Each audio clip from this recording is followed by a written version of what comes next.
बंदी छोड़ सतगुरु रामपाल जी महाराज जी की जय हो। परमपिता परमेश्वर की आप सभी प्यारी आत्माओं को मुझ पवन दास का सत साहिब। बहुत सारे कच्ची बुद्धि वाले भगत भाई बहनों की छोटी छोटी शंकाएं होती हैं।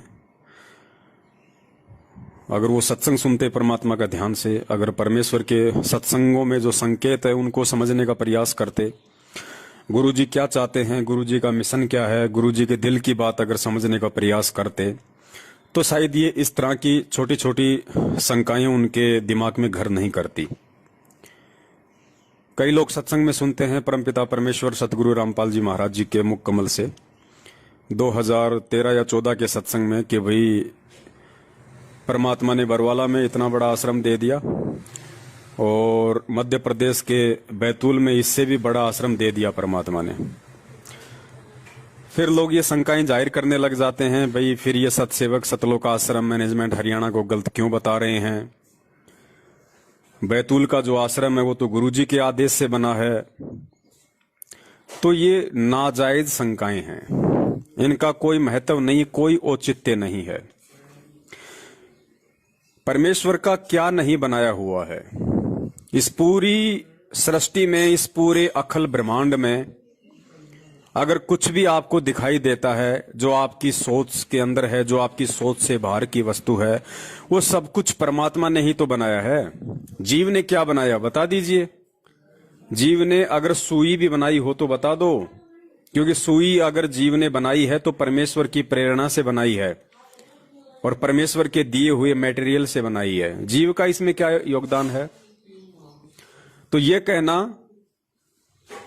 कि बैतूल आश्रम गुरुदेव के आदेश से बना है और बस इसी बात के पीछे मैनेजमेंट को सही मान लेना, यह महामूर्खता है। हम जिस काल भगवान के किस ब्रह्मांड में रह रहे हैं, ये किसने बनाए भैया। ये भी तो उस परमपिता परमेश्वर ने बनाए हैं, गुरुदेव ने ही बनाए हैं। गुरुदेव के आदेश से ही तो ये ब्रह्मांड रचा गया है, 21 ब्रह्मांड। फिर इसको छोड़ के क्यों जा रहे हो। लोट लगाते रहो यहीं पे, मस्ती करते रहो, कुकर्म करते रहो, क्योंकि ये भी तो गुरु जी के आदेश से बना है। अगर वो परमात्मा इस काल भगवान को 5 तत्व और 3 गुण नहीं देता तो बताइए ये 21 ब्रह्मांड कहां से बनते। तो परमेश्वर ने दिए ना उसको, तो परमेश्वर के आदेश से बनाना 21 ब्रह्मांड है। फिर क्यों छोड़ के जा रहे हो भैया। लोट लगाते रहो यहीं पे। और ये काल भगवान किसने बनाया भैया। अक्सर पुरुष को मानसरोवर में जब वो जाके सो गया था गहरी निंद्रा में, उसको जगाने के लिए एक अंडे के अंदर जो आत्मा प्रवेश करके परमेश्वर ने मानसरोवर में छोड़ी थी, वो कौन था। यही काल भगवान था, क्षर पुरुष। तो काल भगवान को किसने बनाया। ये किसके आदेश से बना, किसके शब्द से बना। गुरु जी के शब्द से बना ना, परमात्मा के आदेश से बना ना भैया। फिर इसका साथ क्यों छोड़ रहे हो। ये जो गीता में कह रहा है वो सारी बात मानो ना इसकी। ओम नाम का जाप करो भैया, करो, बोल बोल के जोर जोर से ओम नाम का जाप करो और सारे उल्टे कुकर्म भी करो।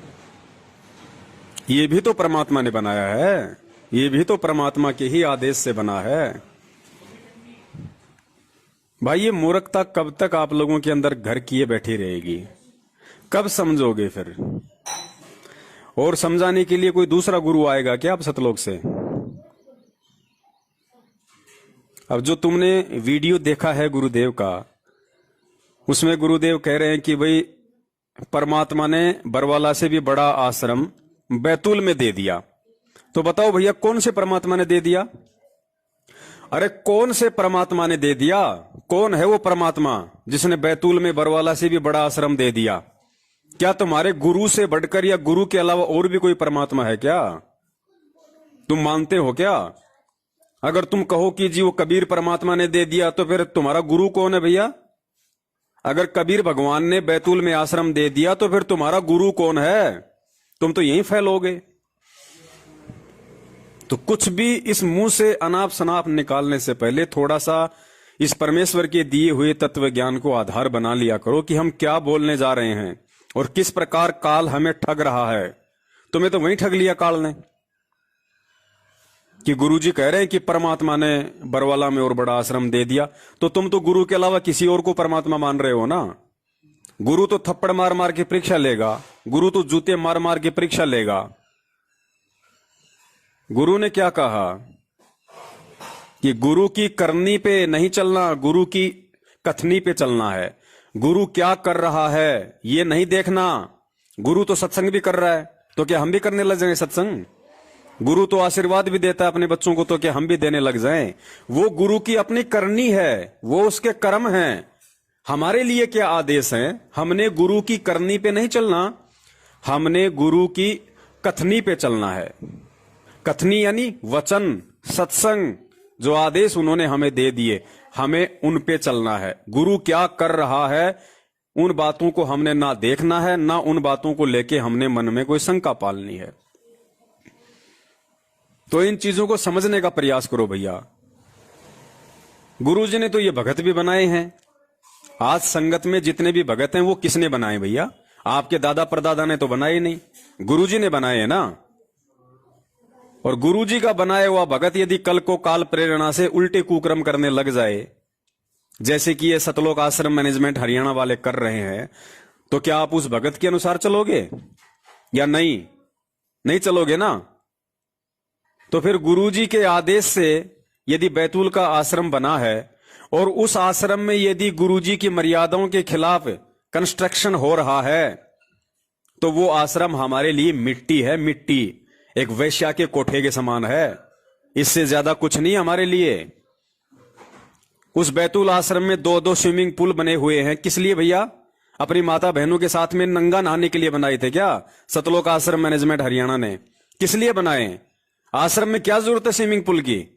तेरा गुरु जेल में ठूंटी चला के नहा रहा है और तुम यहां पे 2-2 स्विमिंग पूल बना के 50-50 लाख रुपए के तुम यहां पे अय्यासियां कर रहे हो और फिर भी कहते हो कि बैतूल आश्रम गुरुजी के आदेश से बना है। शर्म आनी चाहिए तुम लोगों को, शर्म। अब इससे ज्यादा समझाने के लिए दास के पास में शब्द तो हैं लेकिन वक्त नहीं है। तो ऐसी छोटी मानसिकता वाले व्यक्तियों के लिए दास ज्यादा समय व्यर्थ नहीं करेगा। जो समझदार होगा वो संकेत में समझ जाएगा। और मेरा ये थोड़ा सा जो रोष है, ये सवाल करता भगत के प्रति नहीं है, ये उन समस्त भक्तों के प्रति है जो इतना समझाने के बाद भी अपनी बुद्धि को थोड़ा सा भी परमेश्वर के ज्ञान की तरफ डाइवर्ट नहीं करते हैं। और जैसा उनके मन में कोई सवाल पैदा हुआ तुरंत उसका जवाब जानने की कोशिश करते हैं। अरे परमेश्वर ने आपको भी ज्ञान दिया भैया, मुझे अलग से बैठा के कोई ट्यूशन थोड़ी दिया है। सत्सेवकों को अलग से ट्यूशन थोड़ी दिया परमात्मा ने। जो सत्संग आपको सुनाए वही मुझे सुनाए। तो 5 मिनट थोड़ा शांति से उस परमात्मा के सत्संगों को आधार बना के खुद भी तो निर्णय कर सकते हो। अगर कोशिश करोगे तो क्या समाधान तुम्हारे पास नहीं है? क्या तत्व ज्ञान तुम्हारे पास नहीं है? क्या गुरु का आशीर्वाद तुम्हारे पास नहीं है? हर छोटी सी चीज के लिए आप लोग सवाल फेंक देते हो लिख के। ये भी तो देखो कि सामने वाला भी भगत है, उसको भी अपनी भक्ति करनी पड़ती होगी, उसको भी अपनी रोजी रोटी के लिए काम धंधा करना पड़ता होगा। हम कोई सतलोक आश्रम मैनेजमेंट हरियाणा वालों की तरह काल के एजेंट तो है नहीं, जो हमें भक्ति से कोई लेना देना नहीं है, जो हमें काम धंधे से कोई लेना देना नहीं है। हम कोई भक्तों के ज्योति पाठ और दान के ऊपर हराम के टूक तो तोड़ते नहीं है। हम परमेश्वर के विधान अनुसार चलते हैं, अपनी भक्ति भी करते हैं और अपनी हक अलाल अपनी नेक कमाई खाते हैं ताकि हमारी भक्ति बने, परमात्मा प्रसन्न हो। कि कबीरा धंधा करता रहे बिन धंधे धन ना होए, जो वो नर भूले भूल में जो धंधे ध्यावत नाए। तो हमें भैया हर तरीके से परमात्मा के एक एक वचन पे चलना होता है। तो हमारा इस तरह के बेफिजूल वाले छोटे छोटे सवालों से समय बर्बाद ना करें। हम फ्री नहीं बैठे हैं मैनेजमेंट वालों की तरह, हमारे दिमाग में भूसा नहीं भरा है सतलोक आश्रम मैनेजमेंट वालों की तरह। ये छोटी छोटी जो बातें हैं, इनका भी यदि आप इस ज्ञान को आधार बना के समाधान नहीं निकाल सकते तो फिर आपका भक्ति करना व्यर्थ है, ये सत्संग सुनना आपका व्यर्थ है। आप फिर राइट कान से सुन के लेफ्ट से निकाल रहे हैं, जिसका कोई मतलब नहीं है। तुम लोगों ने यहां तो बहुत जल्दी काल प्रेरणा से दिमाग लगा लिया कि बैतूल आश्रम गुरुजी के आदेश से बना हुआ है और गुरुजी अपने दूसरे सत्संगों में जो दूसरे तरीके से समझा रहे हैं उन पे तुम्हारा ध्यान क्यों नहीं जाता भाई? सुनो ये छोटा सा सत्संग जिसमें परमेश्वर क्या कह रहे हैं। गुरुजी कह रहे हैं कि जिस आश्रम में मैं नहीं हूं उस आश्रम में माथा टेकने से कोई लाभ नहीं है।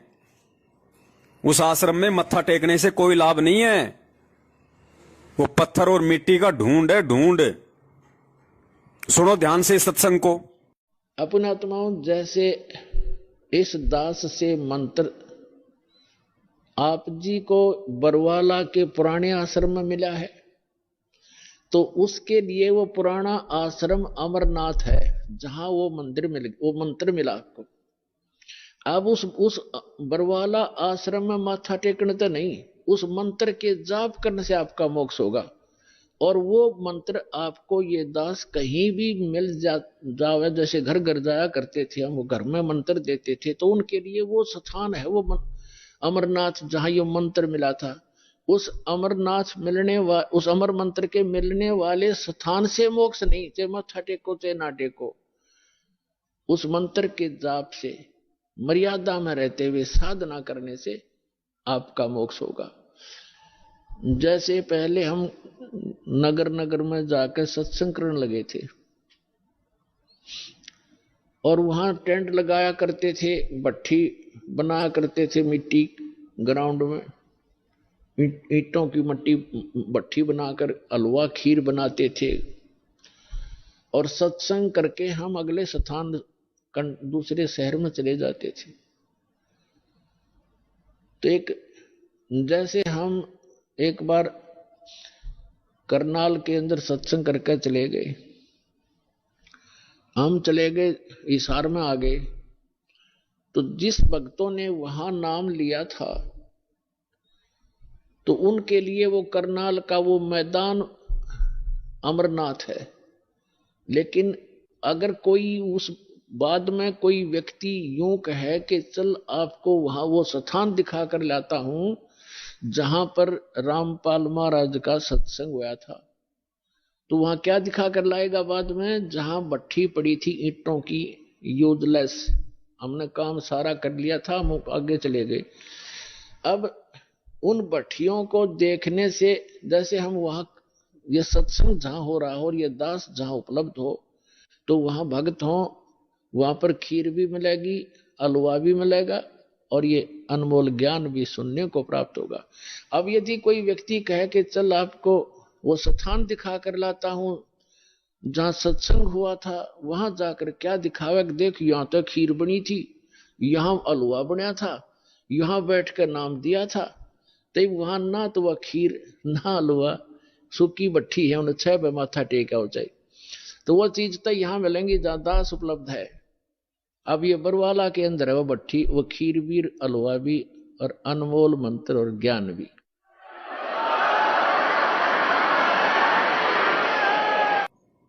और बताओ फिर बैतूल आश्रम में गुरुजी कब गए? क्या गुरुजी ने एक बार भी बैतूल आश्रम में अपने कदम रखे क्या? अपने पैर रखे हैं क्या? और अगर गुरुजी ने बैतूल आश्रम में अपने पैर रखे हैं, अपने कदम रखे हैं, तो जिस दिन उन्होंने कदम रखे होंगे और यदि वहां पे सत्संग किया होगा तो वही दिन हमारे मतलब का है। और जो जो भगत वहां पे होंगे उस समय, जिन्होंने गुरुदेव को वहां दंडवत किया होगा, गुरुजी के सत्संग सुने होंगे 1 दिन 2 दिन या 3 दिन, तो वो 1 2 या 3 दिन ही हमारे मतलब के हैं। हमने उस समय वो लाभ ले लिया। उसके बाद जैसे ही गुरुजी उस आश्रम से कहीं दूर चले गए, वो मिट्टी का ढूंढ हो गया, मिट्टी का ढूंढ। वो फिर भगत के कोई मतलब का नहीं है। तो जरा सुनो इस सत्संग को ध्यान से, जिसमें गुरुजी कह रहे हैं कि मान लीजिए ये दास तो बैठा है बरवाला में और तुम जाके माथा टेक रहे हो करोथा आश्रम में, तो वहां माथा टेकने से कोई लाभ नहीं है। अरे करोथा और बरवाला आश्रम में तो चलो गुरुजी ने फिर भी सत्संग किए हैं। ये तेरे बैतूल के आश्रम में, तेरे दिल्ली के मुंडका में, रोहतक के सिंहपुरा में, भिवाड़ी में, जिंद में, जो दुनिया भर के फर्जी इन्होंने आश्रम खोल दिए हैं बरवाला कांड के बाद में, इन आश्रमों में सन 2014 बरवाला कांड के बाद गुरुदेव के पैर तो छोड़िए, गुरुदेव ने थूका भी नहीं है। और तुम वहां जा जाके मत्था टेक रहे हो, तो तुम गुरुजी के ज्ञान के अकॉर्डिंग चल रहे हो या गुरुजी के ज्ञान के खिलाफ चल रहे हो? क्योंकि तुम्हारा बाप तो खुद कह रहा है सत्संग में कि जिस आश्रम में मैं नहीं हूं उस आश्रम में माथा टेकने से कोई लाभ नहीं। तो सबसे बड़े महामूर्ख इस 21 ब्रह्मांड में तो तुम लोग हो। तुम्हारे जिस घर में, जिस परिवार में तुम्हारा भगवान विराजमान है, गुरुदेव विराजमान है, जहां तुमने बड़े प्रेम से उनका दरबार लगा रखा है, 3 समय की आरती करते हो, मंत्र जाप करते हो, परमेश्वर का हवन यज्ञ करते हो, और वहां से अविश्वास करके और तुम्हारी आस्था इन फर्जी नामदान केंद्रों पे और इन फर्जी आश्रमों पे टिकी हुई है कि भगवान तो वहां मिलेगा। तो नालायकों, अपने घर पे फिर क्यों ड्रामा कर रहे हो? फिर अपने घर में दिन में 3 बार क्या उन दीवारों के सामने दंडवत कर रहे हो तुम? वो ज्योति क्या फिर तुम दीवारों के सामने जला रहे हो? बैठ के आरती, सत्संग और सुमरण क्या दीवारों को सुना रहे हो? जब तुम्हें इतना ही विश्वास नहीं कि भगवान मेरे घर पे है, सत्संग सुनो। सत्संग, सत्संग के बिना ये जीवन अधूरा है, सतलोक नहीं जा पाओगे। ये पिछली पीढ़ी है, परमात्मा ने ज्ञान मार्ग इसको चुना है ज्ञान मार्ग के लिए। ये ज्ञान मार्ग है, देखा देखी मार्ग नहीं है। सुनो ये और एक सत्संग परमात्मा का स्पष्ट कह रहे हैं गुरुजी कि क्या आपके घर में भगवान नहीं हो सकता? जो लोग मंदिरों में जाके भगवान को ढूंढने की कोशिश करते हैं अपनी मूर्खता के चलते उन पत्थरों में, उस पर गुरुदेव ने कहा कि क्या तुम्हारे घर में भगवान नहीं हो सकता? अरे जो शुद्धता तुम मंदिरों में देखते हो वो शुद्धता यदि तुम अपने घर पे करो तो क्या तुम्हारे घर पे भगवान नहीं हो सकता? 100% हो सकता, लेकिन तुम्हें विश्वास नहीं। अब संत आते हैं जब तक को पूछता कोई ना, और मेरे पाछा मंडी बनाओगे उड़ा, देखिए कितना मेला भरा करेगा, बिना बुलाया आया करेंगे उड़ा, फिर कुछ कोई ना होता, सिर्फ वह बांस से कह दंड रहेगी, वो भी सिर्फ वहीं पर, घर पर कोई लाभ नहीं से।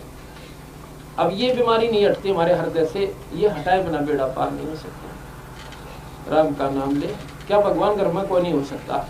अगर मंदिर में भगवान आ सका है, अगर वो शुद्धता आप घर में रखो, क्या वहां कोई नहीं आवा? वो मंदिर में क्या शुद्धता होती है? बीड़ी शराब पीने वाला अंदर नहीं जाना चाहिए। एक मकान, एक कमरे में अपना मंदिर बनाओ, भगवान की मूर्ति रखो, जोत लगाओ, उसमें अशुद्ध आदमी प्रवेश ना हो, परमात्मा वहां भी आएगा। मंदिर में जाओगे इतना घरा टांग टूट ले, तो भगवान ने घर क्यों ना रखो? अगर वो मंदिर में है तो वहां भी आपके होगा। तो इन फर्जी नामदान केंद्रों पे जो तुम धक्के खाते हो कि वहां पे शांति मिलेगी, वहां पे भगवान मिलेगा, गुरुदेव मिलेगा, तुम्हें धक्का मिलेगा वहां पे, धक्का। और मिल रहा है तुम्हें। बलात्कारी बैठे वहां पे, ठग बैठे, चोर बैठे, संगत को लूटने वाले, परमात्मा के साथ विश्वासघात करने वाले गुरु गद्दार बैठे वहां पे। रुक जाओ, ज्यादा समय नहीं है। इनकी वो दुर्गतियां होंगी परमेश्वर के संविधान अनुसार, वो दुर्गतियां होंगी, पड़ोसी भी परमात्मा से नफरत करने लगेंगे। अज्ञानता में इनके कुकर्मों को ना देख के गुरुजी में दोष देखना शुरू कर देंगे, और यही काल की चाल होगी। इसी तरीके से ठगता वो, सूक्ष्म चाल यही होती है उसकी। गलती कोई करे और हर्जाना कोई भरे। जैसे साल भर पहले हिसार की तारीखों पे जाने वाले भक्तों की महाराष्ट्र का जो लातूर जिला है वहां से 2 बसें भर के गई। राजस्थान के नागौर में सुबह 3 बजे एक्सीडेंट हुई, 13 भगत मरे वहां पे ऑन द स्पॉट। 4 की तो गर्दन भी धड़ से अलग होके गिर गई। अब क्या हुआ होगा? पूछो जाके उनके रिश्तेदारों से, पूछो जाके उनके अड़ोसी पड़ोसियों से, और कहो कि भाई धरती पे भगवान आया हुआ है संत रामपाल जी के रूप में, आओ और नाम दीक्षा ले लो। तुम्हारे जूते मारेंगे, जूते, उस घटना को देख के। यही काल भगवान की सूक्ष्म चाल होती है। पहले तुमसे गलतियां करवाएगा, तुम्हारी मर्यादा तुड़वाएगा, फिर तुम्हारी गर्दन पे आरा चलाएगा, और फिर आसपास के लोग तुम्हारे भगवान से नफरत करने लगेंगे। यही सूक्ष्म चाल होती है उसकी। पता नहीं कब समझोगे तुम लोग, कब परमेश्वर तुम्हें सद्बुद्धि देंगे। दया है परमात्मा की भाई सत्सेवकों के ऊपर।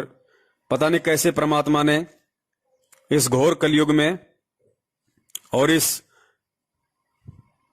उलझे हुए सांसारिक उलझेड़े में से परमात्मा ने कैसे हम पे दया करी है, जो ये सारी चीजें परमात्मा ने शीशी की तरह साफ करवा दी। किसी को कोई शंका नहीं है, किसी को कोई डर और भय नहीं है काल भगवान का। सब परमेश्वर के ज्ञान को आधार बना के चल रहे हैं, विश्वास करके, अटल दृढ़ विश्वास के साथ। और किसी को खांसी भी नहीं हो रही, खांसी भी। और जो ये मानते हैं कि हम तो भगवान के बहुत नजदीक हैं, हम तो भगवान की कोई भी सार की तारीख नहीं छोड़ते, मैनेजमेंट को निरंतर ज्योति पाठ भी करवा रहे हैं, उनके हर आदेश पे चल रहे हैं, उनकी दुर्गतियां हो रही है, दुर्गतियां। कब समझोगे फिर इस ज्ञान को, कब आधार बनाओगे? ये तत्व ज्ञान क्या परमात्मा ने अचार डाल के खूंटी पे टांगने के लिए दिया था? इसका ढक्कन खोलो भाई, नहीं तो ये बदबू मार देगा, फिर कोई किसी काम का नहीं है। इसको खोलो, इसका यूज करो, इसको खाओ, अपनी इस खोपड़ी में धारण करो इस परमेश्वर के ज्ञान को। पिछले 6 साल से परमात्मा हम सत्सेवकों को निमित्त बना के साध संगति करवा रहे हैं। परमेश्वर ने हजारों की संख्या में छोटे बड़े 3-3 घंटे के वीडियो बनवा के संगत में डलवा दिए। यूट्यूब पे जाओ, फेसबुक पे जाओ, देखो। अब वो मूर्खता मत दोहराओ भाई, इस बिचली पीढ़ी में आने के बाद भी, परमात्मा से तत्व ज्ञान लेने के बाद भी। ये तो वही कहानी हो गई। फिर आप भक्तों में और जगत वालों में फिर क्या अंतर रह गया? एक कथावाचक था, वो रामायण का पाठ कर रहा था, पूरी रात तो उसने लोगों को रामायण सुनाई। सुबह उठ के एक ने कहा, जी महाराज। बोले हाँ जी। बोले सीता का बाप कौन था? तो तुम लोग क्यों इतनी मूर्खता कर रहे हो भैया? 7 साल से फिर क्या सुन रहे हो? फिर हमारे वीडियो क्या देख रहे हो? गुरु जी के सत्संग सुन के नीर खीर का निबेरा करने के लायक बनो। परमात्मा ने ये सत्संग हमें इसीलिए दिए हैं ताकि विपरीत परिस्थितियों में, जब हमारे सामने इस भक्ति मार्ग में कभी ऐसा कोई धर्म संकट उत्पन्न हो जाए, जिस समय हमें सत्य असत्य का निबेरा करने की जरूरत पड़े, सही गलत का फैसला करने की जरूरत पड़े, उस समय हम अपने परमेश्वर के इस तत्व ज्ञान को आधार बनाएं। ये ज्ञान ही उस समय हमारा मददगार होगा। हमें निर्णय करने में आसानी होगी कि क्या सही है और क्या गलत है। अरे परमात्मा की घर बैठ के भक्ति करो ना। जब तक गुरुजी नहीं हैं, जब तक गुरुजी जेल में हैं, इन फर्जी आश्रमों में जाके क्यों मत्था मार रहे हो? क्यों अपना सिर पचा रहे हो? क्यों अपने घुटने तोड़ रहे हो? वहां जाने से तुम्हें कौन सा अमृत मिल रहा है भाई? अमृत भी है तो तुम्हारे घर में ही है, जो चरणामृत रखा हुआ है। सत्संग रूपी अमृत भी तुम्हारे घर में है। क्या तेरे मोबाइल में नहीं है सत्संग? क्या तेरे घर पे टीवी नहीं है? तू इन फर्जी आश्रमों में जाता है तो क्या गुरुजी वहां पे लाइव सत्संग करने आते हैं जेल से? तो क्यों मंद बुद्धि का परिचय दे रहा है भाई? जब तेरा भगवान तेरे पास में है, तेरा गुरु तेरे पास में है, तो क्यों दर दर भटकता हुआ फिर रहा है उस हिरण की तरह? लेकिन फिर भी तू भटक रहा है क्योंकि तुझे विश्वास नहीं है कि गुरुजी मेरे घर पे है, गुरुजी मेरे साथ में है, इसलिए तुम दर दर भटक रहे हो। और हम सत्सेवकों को मालूम पड़ गया कि कस्तूरी तो हमारे अपनी नाभि में है, कि घट ही में गंगा, घट ही में यमुना, घट ही में है जगदीश।